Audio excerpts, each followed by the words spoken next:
Welcome to the Financial Technology Report, a leading information source on financial technology companies and solutions. In this episode, we speak with Sanjiv Das, co-founder and president of Pagaya, a financial technology company that enables financial institutions to expand access to more customers through an artificial intelligence network. Pagaya evaluates and approves loan applications in real time on behalf of banks and lenders, and pairs that underwriting with a funding solution that can move approved loans off a partner's balance sheet. Sanjiv joined Pagaya as president in 2023 and oversees strategy and growth across the company's commercial business, including its single-family rental business and Darwin subsidiary. He brings more than 30 years of experience across consumer banking and capital markets, including CEO roles at Caliber Homes Loans and Citi's mortgage division, and senior leadership positions at First Data, Morgan Stanley, American Express, and Bank of America. I am your host, RJ Lumba. We hope you enjoyed the show. If you liked the episode, click to follow.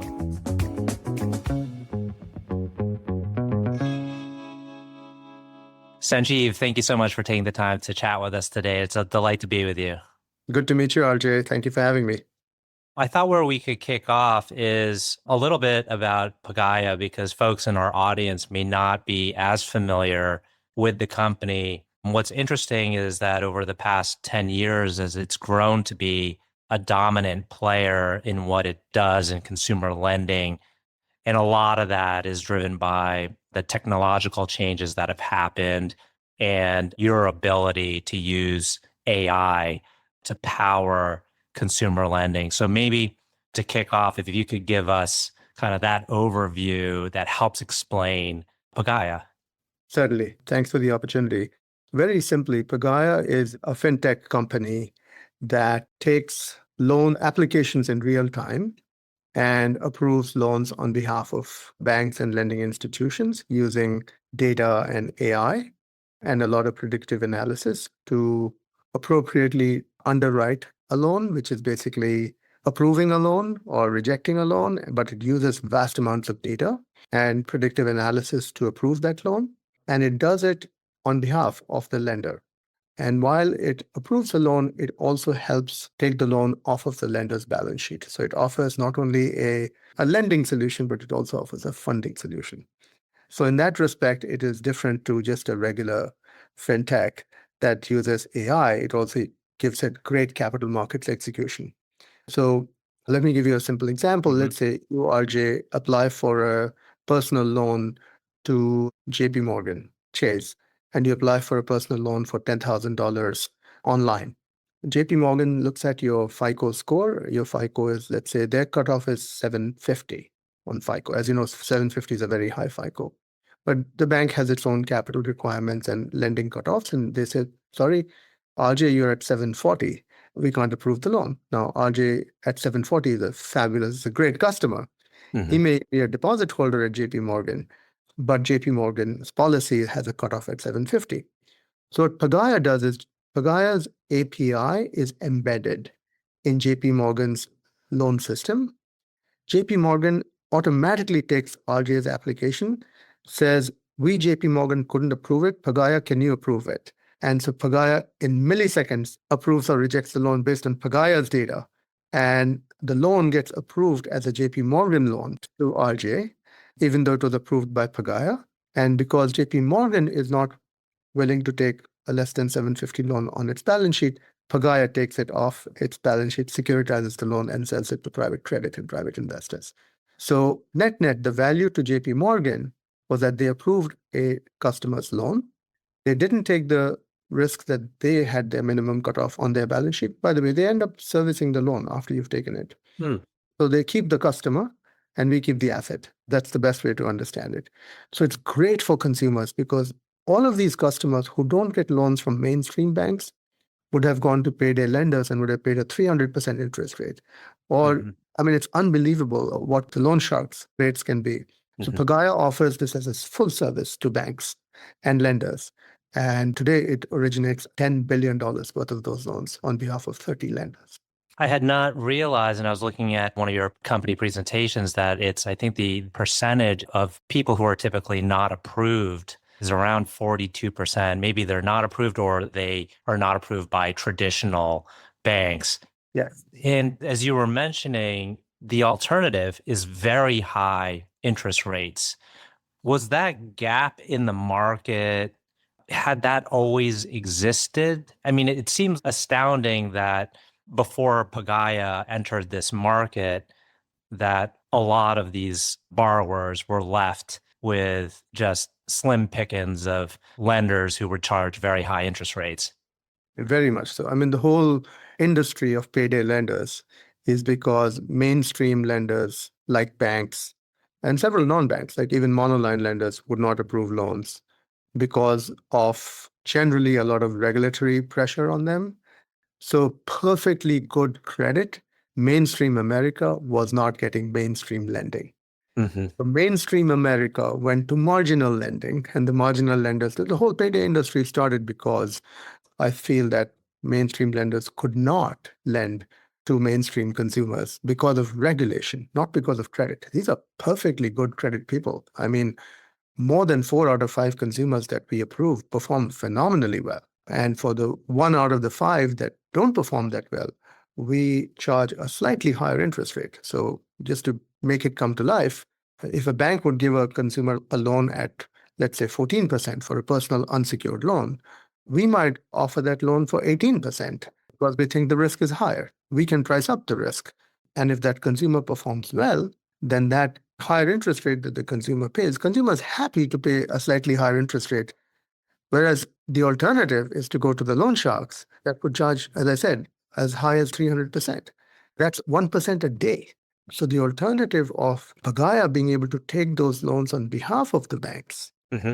and then responsibly underwrite it using data and machine learning, which is so rich Mm-hmm. in terms of the value content, and supplement the credit underwriting that banks traditionally have done using static scores or sometimes even their own proprietary scores. And banks do a great job, don't get me wrong, but Pagaya is unconstrained in terms of the ability to use analytics. Mm-hmm. It's constrained in terms of the ability to use data. We are very responsible in terms of how we use the data, but we bring in the best in class, highest quality, most cutting edge analytics to be able to use that data and to be able to then price that risk appropriately and then send it to the private credit markets who have all received great quality paper at extremely good yield. So that whole chain is important to understand.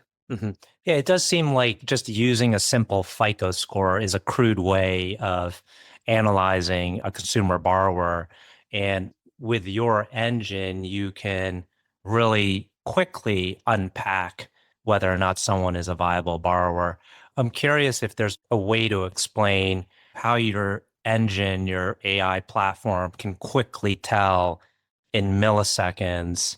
Is it based on more information about maybe that particular consumer? Is it based off of characteristics of that consumer that then draws on your other data sets of similar folks that have a similar profile? How would you explain how the engine works? All of the above. So think about it this way. Step number one, generally traditional lenders use static data as opposed to cash flow or dynamic data, right? As I said, traditional lenders would use asset-based lending. How much assets do you have? How much income do you have? Are you a homeowner or not? Whereas we would use, in addition to that, we'd say, okay, why would I punish a renter? Just because they don't own a home doesn't mean that I give them a different score. If a renter shows a great propensity to repay their loans, then I should reward that borrower as opposed to punish the borrower. So we look at payment behavior in addition to income and assets. We look at cash flow in addition to static assets. So the first category is we use like a much, much richer data set. Mm-hmm. Now we have our own data set. Just to give you an idea, I said to you earlier, we issue about $10 billion worth of loans every year. $10 billion is a pretty large lender for all practical purposes. Now, we are not a lender, we are enabled $10 billion lending, but we receive $1 trillion Right. worth of flow that comes in. And so in our systems, because we have the machines that basically process vast amounts of data, we can actually see, let's say RJ applied for a loan, we can see what people who quote unquote look like RJ in data terms, how do they tend to behave in terms Mm-hmm. of payment terms? And that's a very sophisticated analysis using machine learning and predictive AI that then takes the data and says, what do these agents look like, so to speak, right? That look like RJ in terms of data. Mm-hmm. But on the other hand, we do that in a very responsible way. And by that, I mean, generally, because regulation is so important to us and complying with regulation because they're approving on behalf of lenders, we want to make sure that there is transparency on when a loan is rejected. So it's not when a loan is approved, but when a loan is rejected, you want to be able to say, okay, I'm rejecting the loan for the following reasons. Either income was insufficient or cash flow didn't make up, right? Or there's one step I missed, which is if we feel that RJ's loan is a little riskier, then I will charge RJ a higher rate as opposed to rejecting the loan. And I'll offer that option to RJ. I'll say, I can't approve this at 14%, but I can approve it at 18%. Would you like to take it at 18%? And generally, a 4% change in interest rate covers me for the risk. And you don't care as a consumer because 4% over the tenor of your loan is a very small amount. You'd rather have the credit. And by the way, we completely comply with all the usury requirements, which say you can't exceed 36%. So wherever permissible, we can go. Remember, credit cards charge in sort of 22, 24%. This is completely unsecured. People will pay a higher interest rate, right? So in addition to the data, in addition to the machines and the quality of the analysis that we do using predictive AI, we also price the loan for the risk differently. And we draw on not only other data sources, we draw on our own data source. Mm-hmm. And to us, $1 trillion worth of flow that comes in is $1 trillion worth of information flow that comes in. Mm-hmm. To us, that's extremely valuable, which is why we've gotten so good at this. Does your data and platform allow you to understand the total amount of debt that a consumer is carrying? So it's kind of this borrower already has X dollars of debt outstanding. We cannot layer on additional debt on them. Yes, it does. Most lenders have that information as Right. well. But we are very responsible in making sure that we don't enable consumers to overextend themselves in terms of leverage. But yes, we do have that data. On the other side, the funding sources, you've been very good at kind of having both sides of the equation, supply side, demand side. Can you describe, you have a lot of partners on the funding side. So maybe just how all the funding comes in so that you can ensure all this happens very efficiently. That's a great question. The reason why the Pagaya model works so well at this time is not only because of our ability to use vast amounts of data and our ability to use technology in a very insightful way, which traditional lenders tend not to have. The other reason it works really well is because private credit and the alternative forms of funding understand the value of that. Mm-hmm. And that market is now mature and robust to be able to provide an exit in terms of that paper. And that's performed extremely well. So we've done like over 160 ABS transactions, Mm-hmm. which tells you that we have been consistently delivering these loans or this paper to the investors, and investors have done extremely well as a result of watching the quality of the loans that we underwrite on behalf of our lenders and looking at this paper, which has given them a consistent return. And so we now have a track record of almost 5 years and over 150 deals where we've demonstrated through the cycle that we've actually performed. Our underwriting models are robust and it works well. So the first point I wanted to emphasize was that it's not just the lenders, it's also the funders. Mm-hmm. And we are in the middle using machine learning and AI to give confidence to the lenders and give confidence to the funders. And just in terms of the types of funding facilities, which was your question, the types of funding facilities we have, by the way, we have over 175 investors that invest in us at any point in time. We have essentially 2 or 3 broad categories. The first and biggest category of funding is through the securitization markets or the asset-backed securities. We, Pagaya, are the largest players in the personal loan ABS market in the US. But we also participate in the auto ABS market and now in the point of sale. So Klarna and all those great clients we have on the lending side. So ABS is a big part of our business. The other big part of our business is forward flows.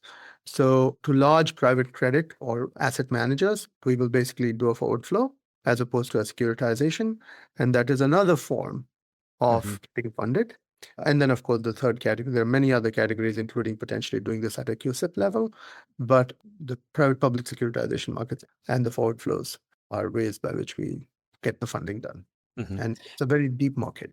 I'd like to touch on your personal background. Before I do that, though, I noticed that the company Pagaya has been performing very well, very strong Q4.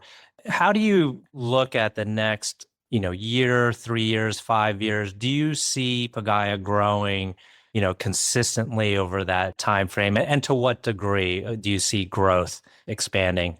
The short answer is absolutely yes. Hmm. As I said to you earlier, we have about 31 lenders that we are in their ecosystem. We are like Pagaya is embedded as an API into their loan origination system as a partner to them. I'd say there are roughly 10 in the personal loans category. There are about roughly 10 in the auto category. And then there are a few in the POS category. And we have like gigantic players. Like in the personal loans category, we have Best Egg, which is now going to become Barclays Bank, US Bank. We have SoFi, we have Lending Club. Some of the largest lenders in the personal loan space are all in the Pagaya, all have the Pagaya API embedded on their platform. In the auto space, again, we have some of the largest auto lenders. We have Ally, we have Westlake, we have Stellantis, we have Exeter, we have some of the largest auto lenders, and we are now moving into the OEM space. And then in POS, we have the largest lenders like Klarna, we have US Bank's Elavon, and we're about to announce a few others. So all the big names are there, including the banks. And so we absolutely believe that we are going to grow because this is becoming an important, and you can see why, right? Banks are saying we want to approve more consumers. We can do it through Pagaya. Or we don't take any balance sheet risk because Pagaya helps us. So what's not to like? And by the way, there's a fee that we charge the consumer, which we split with the banks. So it's all open, it's all transparent. The consumer knows what's going on. The consumer is still dealing with the bank. So the value proposition is well settled. So the shortest answer to your question is absolutely Pagaya is like poised to grow. Pagaya, because of our backgrounds, and we'll talk about that in a second, we understand that markets go through cycles. You'll have feast, you'll have famine, you'll have great times, you'll have times of drought, you'll have times of anxiety, you'll have times of animal spirit. So you got to make sure that you build a franchise that is steady and growing through based on its fundamentals. And the fundamentals of our business is in how many lending partners we continue to sign up.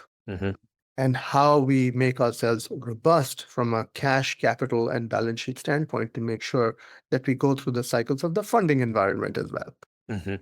As we often say, funding environments never freeze. Funding environments just get more expensive, right, in tough times.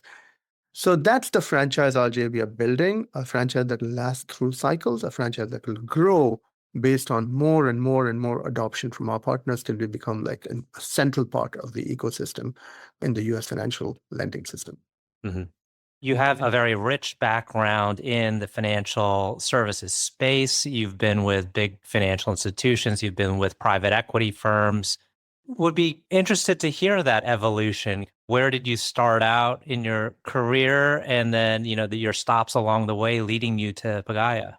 Well, thanks. That's very generous of you. I have been privileged to have worked for some great institutions and to bring all that experience to Pagaya and to this new age world of where machine learning, AI, and is really going in a way that can help American consumers.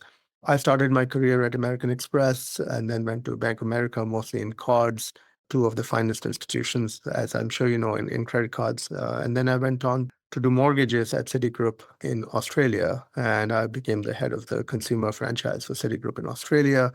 John Reed, who was then the CEO and chairman of Citigroup in the US, brought me over to the US. There was a mortgage crisis going on at Citi. Citi seems to have a mortgage crisis every 20 years.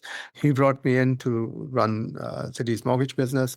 I briefly went to Morgan Stanley, but I'd say that the peak of my accomplishments in traditional institutions in banks was when I was made CEO of Citigroup's mortgage business right during the financial crisis. I was brought in to fix it, and I fixed it, obviously with the help of a lot of great people, including the Obama administration and the folks in Fannie and Freddie. But Citi was the most troubled bank in the financial crisis, and I was proud to say that we fixed it. And what I learned from that crisis, I don't think any textbook or any MBA program would have ever taught me. It basically taught me responsible lending. And then I went to, after I pretty much landed Citi after 5 years, and as you know, Citi is now thriving, and I'm delighted to see it thriving. I then went to First Data, where I became the head of all of their international businesses. So I ran about 35 countries, essentially everything outside the US. And I saw the power of data for the first time. And they were the gateway to every Visa, MasterCard transaction. And you could see just the data there was a reason it was called First Data. And I could see the power of data for the first time. Not that I didn't see it earlier, but when you're when data is unleashed, what it can do. I should add that at Citigroup, I also had the privilege of working with the Los Alamos nuclear scientists who, post the Cold War, were hanging out. So we brought them to work in banks. And so I knew the power of predictive analytics and neural nets and all those things I learned way back in late 90s. Anyway, First Data was kind of a troubled company. It was owned by KKR. I was brought in along with the team to rescue it. I transformed it along with the management team, and we then took it public. It was the largest IPO in 2015. But I was number 2 there, so I wanted to do my own thing as number 1. So then I went to Lone Star, which is a great private equity firm. They had a mortgage company called Caliber. Again, it was a tiny little company. They wanted to exit the mortgage space. When I took it on, Lone Star was valued at $650 million, so very small compared to what I had done previously, but it was fun to do it on my own. After 4.5 years, I sold it on behalf of Lone Star for $2.2 billion. So that was a 4 times exit for Lone Star. So I had experienced banks, I'd experienced data, and I'd experienced non-banks. So I kind of know the whole spectrum, so to speak, of financial institutions. The only thing I didn't know was the true power of AI in using that data and how it could be applicable to consumers to improve the quality of credit to consumers. And I'm just having a blast doing that here at Pagaya because I'm seeing that being done in a responsible, powerful way. And I feel very proud to be here. Excellent. Thank you for sharing the journey. It's truly a good kind of arc that leading you into Pagaya. We're entering the tail end of the conversation. I have 2 final questions. One is, can you tell us about a person who has had a profound influence on you? I have been influenced by a number of people, but I would say that one of the people that influenced me a lot was John Reed, was the chairman of Citigroup. He was the first one who introduced me to the power of data and analytics, and the Los Alamos stuff was all of his, and how to think outside the box was very powerful. And who's our founder here, Gal Krubiner, and his other co-founders are doing is in that same direction. So I continued to be very enthused about the spirit and strength of entrepreneurship that someone like God is bringing. I'm learning from him. I certainly feel that I've been influenced by these 2 individuals quite a bit. Last question, can you tell us about a charity, cause, or other endeavor that you're passionate about? Certainly. I have been involved in a number of charitable organizations because of my ethnicity. Obviously, I am Indian by origin, although I'm all American now. I feel that my soul is still Indian, and I feel sometimes a great sense of guilt that the country that educated me, I kind of left it behind. So I have the sense of wanting to give back. And I have contributed to some of the charities that help the education of the poor in India. But right now, I am involved along with some of the greatest entrepreneurs in the US and folks, great CEOs like Indira Nooyi of Pepsi, CEO of Pepsi. I'm supporting the building of a cancer hospital in New Delhi. India has millions and millions of people that suffer from cancer and have no treatment. So we are going to build a state-of-the-art hospital, and which is going to cost about, goodness knows, 200, 300 million, but we have a lot of support from institutional investors to go, and the government of India to go build it. And I feel really privileged to work with Dr. Ash Tiwari, who's one of the major cancer surgeons in the US, to build it out in India. Wonderful. Sanjiv, I want to thank you again for taking the time. It's been a great conversation. Thanks, RJ. Really appreciate the questions. Great questions, very intelligent and thoughtful. Appreciate it.